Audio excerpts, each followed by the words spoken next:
Welcome to ECN Trade Daily Video. Before we begin, it should be noted that any advice is of a general nature only and that your personal circumstances have not been taken into consideration. Hello everyone, my name is Rob Clayton and thank you very much for joining me.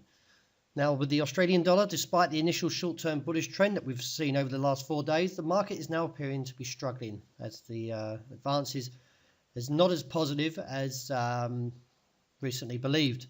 Even though that we saw positive Chinese trade balance figures in yesterday's release, did put a brief spell to the upside, but failed to sustain and was quickly short-lived. Now, with the market now shifting back to a target of 75.05, this could see further weakness if breached towards 74.70, which is the trigger level.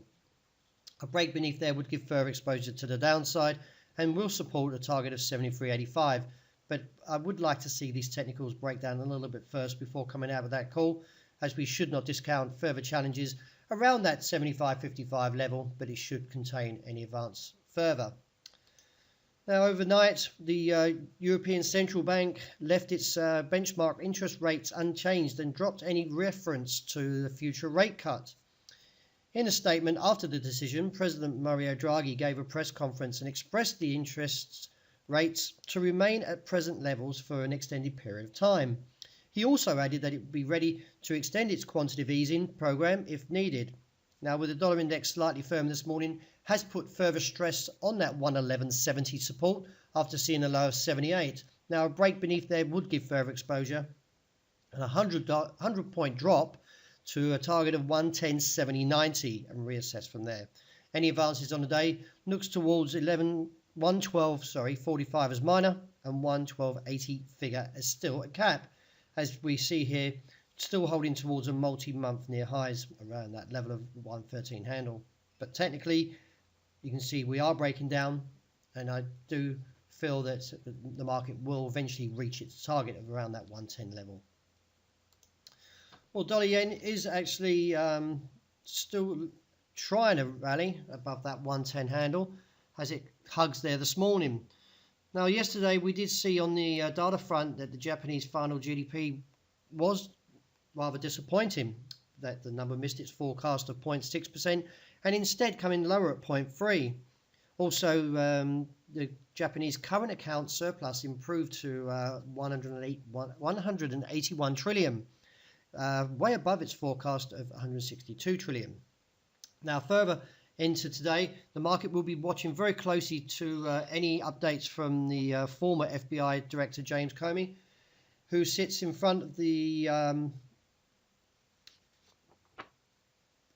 Senate Intelligence Committee. Now, the former FBI Director said that he and his organization was lied about and defamed by the Trump's administration after he was fired for possible links between the Russian investigating possible links between Russia and Trump 2016. If we do see further potential headlines that will hurt the Trump administration, then this would strengthen the yen and maybe see the market move towards 109.55 to potentially down to that region of 108. Now, the reason behind this view is that dollar yen is seen as a safe haven currency, and it tends to gain ground in periods of uncertainty. So let's see how it plays out. I expect to see the range still cap around 110, 20, 60 on the day, and still, as I say, eventually look towards the downside. Well, the Great British Pound appears to have run into a lot of trouble this morning as it plummeted from 129 to 127 and is currently trading there and finding a base temporary from the report at 127.10. Viewing the news wires, it suggested that the exit polls in Britain are predicting a hung parliament, and in a shock result that will turn Britain's politics on its head and have big consequences for the up-and-coming Brexit negotiations. The polls predicted that the Conservatives, with 314 seats, still need 326, so still short by 12 to get the majority of the vote, and with Labour still tipped to get 266 seats, the Scottish National Party with 34, and the Labour Democrats at 14. So with the pound now buckling underneath the supports, we could actually even see a further fall to 125.30.50. Now, that being said, I still would refrain from any firm strategy purely for the fact I would like to get a clearer picture and get the UK election far behind us before we can really look for stronger directions. But all we're seeing at the moment is when Theresa May called the vote, the market rallied 400 points. So the market has already given back nearly 300 already since the highs. So let's see how it plays out in the next 24 hours. Moving on to gold, well, the market plummeted away from the recent highs, 1 month highs of 1,296, and now nearly achieving its target of 1268. Does look for further weakness if we see a break under there to 1248, with the resistance coming in now at 1282 to 86. And look at the technical front, you can see here the market is breaking down, but I would like to see the histogram to get further confirmation towards that target, and 1268 break will probably do that.